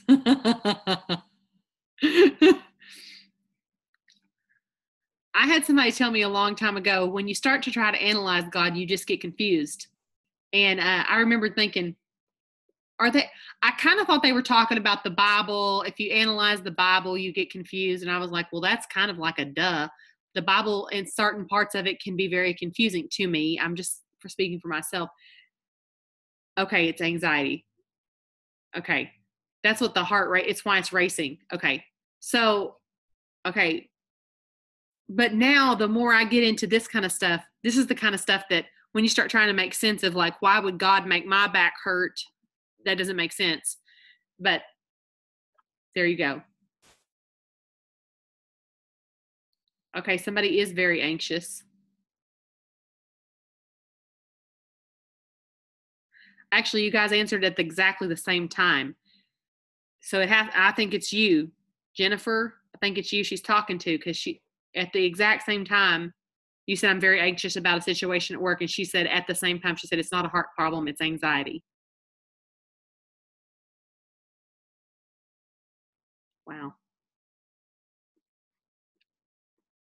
Christina, when you started reaching out to me about your friend who was going through that, all the stuff that your friend went through, I just knew in my heart that you had a gift of healing. And it's just confirming and confirming and confirming. I think, to be honest with you guys, I think we all do to an extent. Like, I think we're supposed to practice it, and the practicing, it's like it bubbles up more in you the more you practice. And Christine, I know you can attest to the fact that you have to get out of your comfort zone all the time. Did I tell y'all the other day that I think I did, that I was at the nursery, at the flower, whatever. It was a local, like Lowe's, but it's local. And that lady had that accident and her face was all bruised up. I told y'all that, right? Didn't I? I can't remember where I told that, but anyway, it's never convenient and like, ooh, this is going to be super fun. Never. It's always.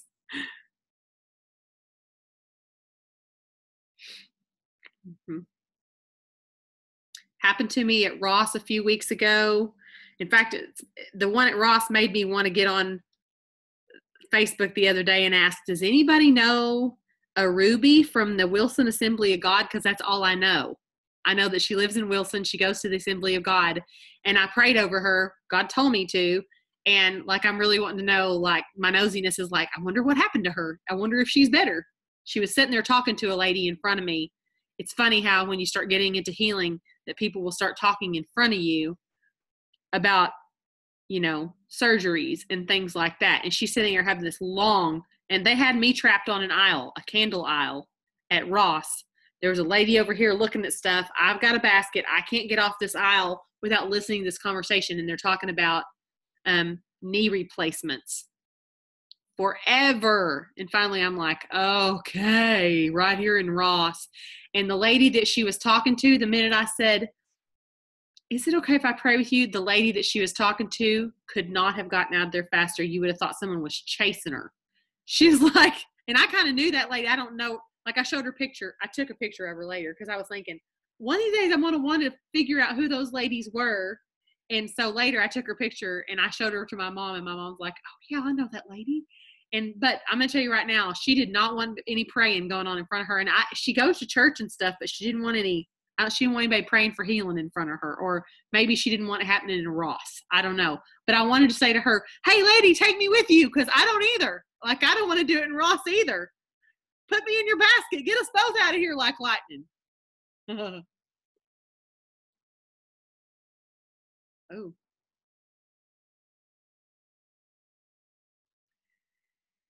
Yes. Okay. Somebody asked me if we prayed over my friend in the nursing home, and weren't we supposed to pray over him 3 times? Yes. The answer is no, we haven't. The answer is yes, we are supposed to. And the answer is every time I've messaged him recently, he acts like, he's talking about rejection. He sees the message, I get the little check mark, and he'll respond to something, but not when would it be okay for us to come pray for you again? I have an unction in my mind as to why that's going on, so I'm not pressing it too much until God says, okay, it's time. So I don't know if it's a timing issue. I don't mean about his timing. I'm not worried about my nursing home friend's timing. I'm listening to God's timing. But okay, we've been talking about living in the supernatural at church on Wednesday nights. Yeah. Oh, yeah. Are y'all working out of like a particular book or anything, Kendra?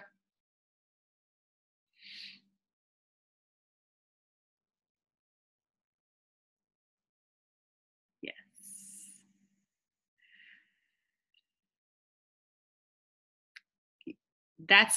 That's actually the 2 girls that went with me, my sister and my friend that went with me. That's the plan we have. We're just going to like sneak attack show up. Maybe you bringing it up to me tells me that I need to put it back, pencil that back in,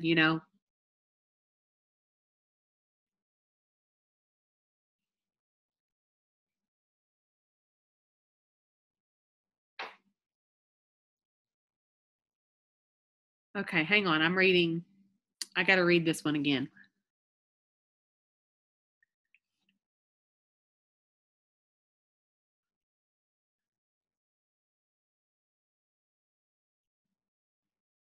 Okay, the person whose message started out with the words last Thursday, I'm not saying it out loud because it's a private message. Have you ever had Epstein-Barr virus? Or mono? Same thing, but I'm asking it both ways in case you don't know one or the other. Rob McCorkle? Me either. On that last message that you sent me, I can't get him out of my mind either.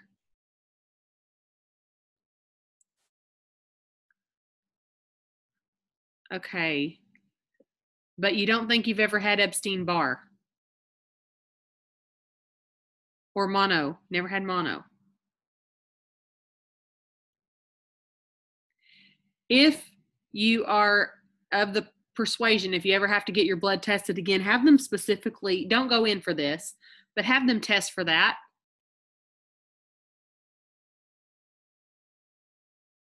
Everything in me is telling me to tell you to reject all of that.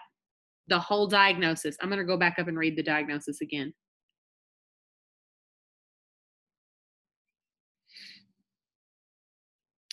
It's also telling me that I think you need to speak it off of yourself almost like it's a curse. You need to say, I do not partner with that. I do not agree with that diagnosis. I think you need to literally like run your hands down your body and snap it like spaghetti and throw it away. I know that sounds crazy, but that's the image I'm seeing. Snap that diagnosis like spaghetti and say, no, I will not partner with that diagnosis or that label, any of it.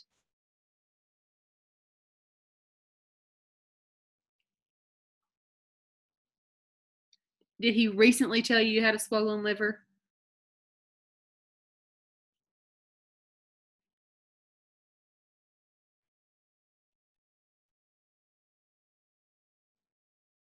I don't know the answer to Misty, where you said, is that the one that shows up when you donate blood? I don't know.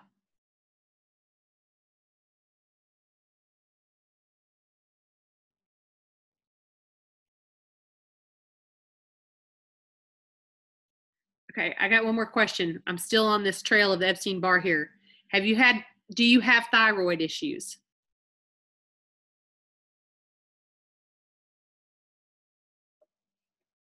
Or have you in the past? Hashimoto's, hypothyroid, hyperthyroid?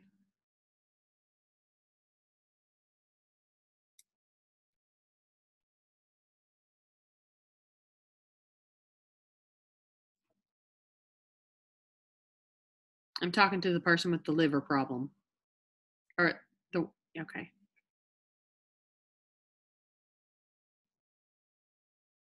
Okay. I'm like 100% certain. I can't say something that I'm 100% certain. I feel like with everything in me that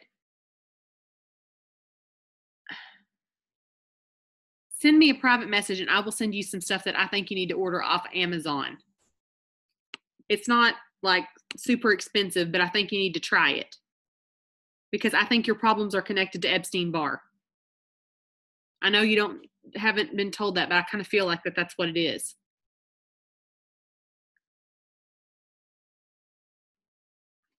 Blood donation.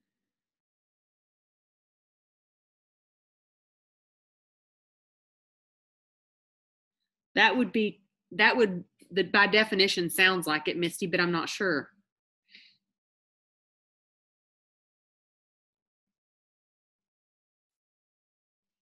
Love you too, Rosie. Are you having to get off of here? I kind of felt like earlier something you said, maybe you were leaving. Okay. The reason I was not putting it on here is because I don't know the brand of it, but I'll tell you what I know about it.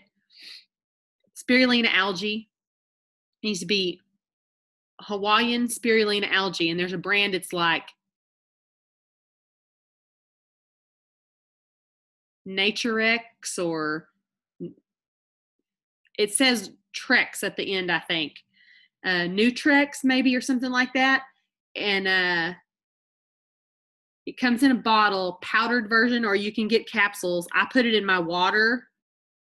My sister had this dream. Okay, I'm going to tell you all this story. My sister had this dream 5 years ago. I don't know if I can tell this story without having to tell things I don't need to be telling. Hey, Lori. Yes. Is it a green bottle? Nutrex? Nutrex. That's what it is. That's it? 500 milligram? Okay. That you can get it where I will tell you something. Let me tell you something. It makes the water super, super green, almost black. If that's going to bother you, you're going to want to get capsules, but get that. I feel like you should get that brand. It's grown.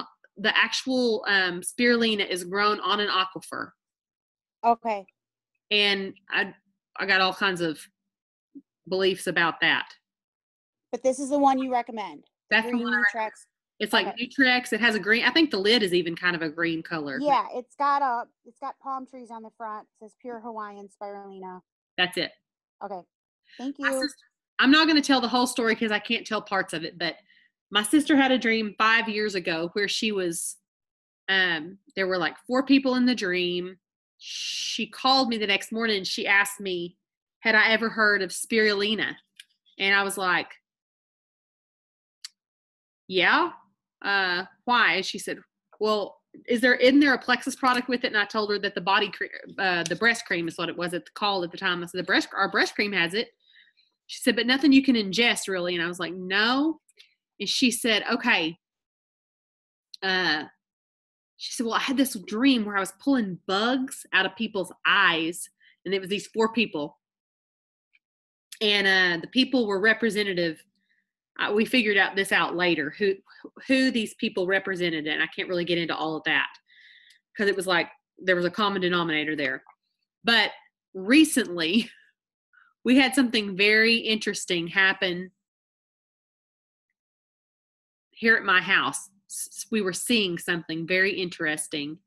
And later, Jetty said, you should Google eye floaters, which, okay, I feel like I am supposed to be telling this, but I don't know exactly why. So anyway, so I Google eye floaters, and we weren't only seeing we were not only seeing eye floaters, we were seeing there was something else. That's the part I can't go into because it got really super weird, but cool. I knew it was a healing thing, but it would trip a lot of people out big time. So Jetty knew that part of it, because the description we were saying it was kind of like DNA. It looked like DNA. He's like, you need to Google eye floaters. So I Google it. And sure enough, yeah, okay, that's what we were seeing. So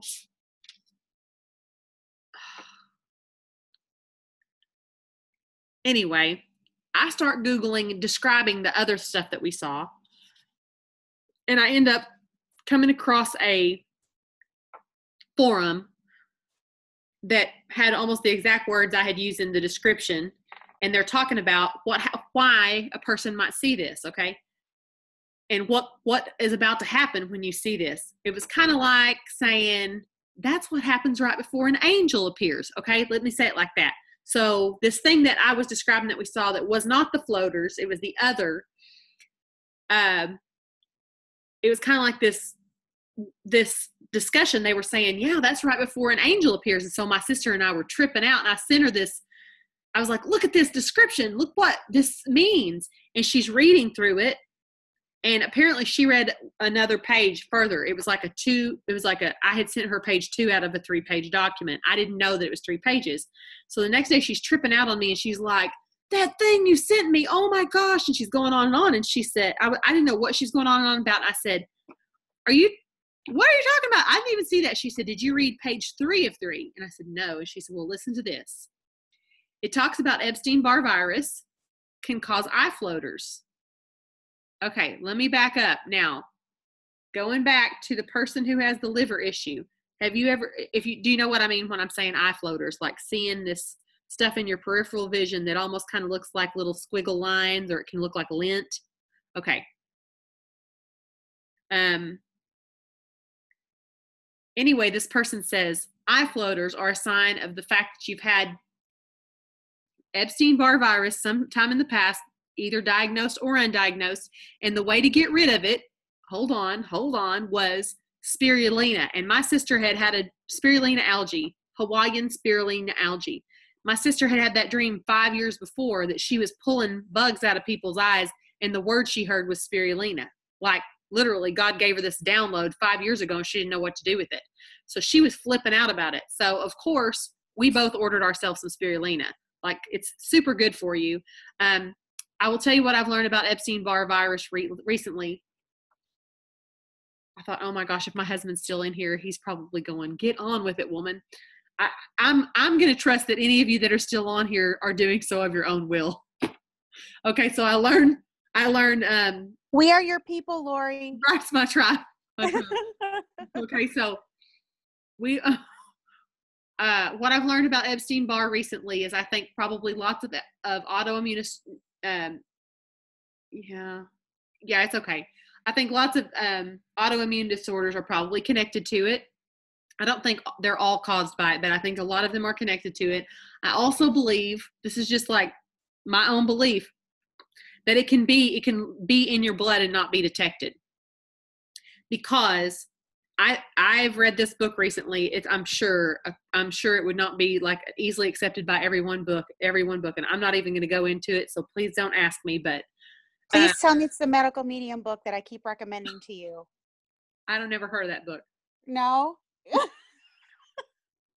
I messaged you about it when you first brought up. I remember a long time ago. I think I've heard of it now that you're saying that. I think I remember. Okay, I was like, Lori, read this book. Okay, so he's super like. I don't know that I subscribe to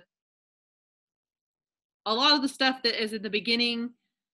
Well, I feel like I do some of the stuff that he does. He calls it some weird things, and I think he would trip out the Christian community, even though he probably claims to be Christian. So whatever. But I will tell you that a lot of his stuff that I was reading, I was thinking, whoa. And then when I realized that my sister had a dream 5 years ago pulling bugs out of people's eyes using spirulina algae, and that is exactly what his book says to do for Epstein-Barr virus if you have eye floaters.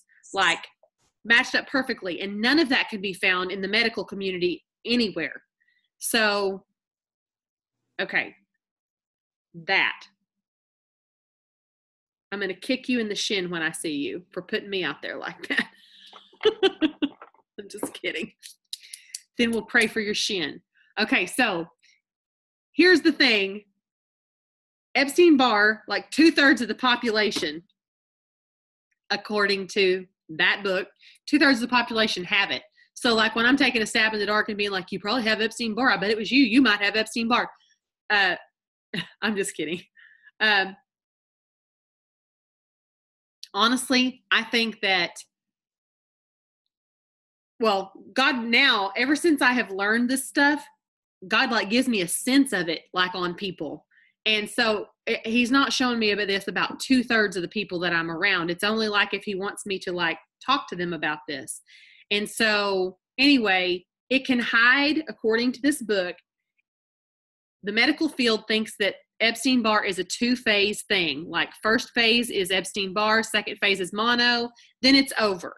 But he says it actually rotates around. It goes into the liver is one place that it goes. That's why I asked next about the thyroid, and that, because it hides and it munches on tissue of the liver.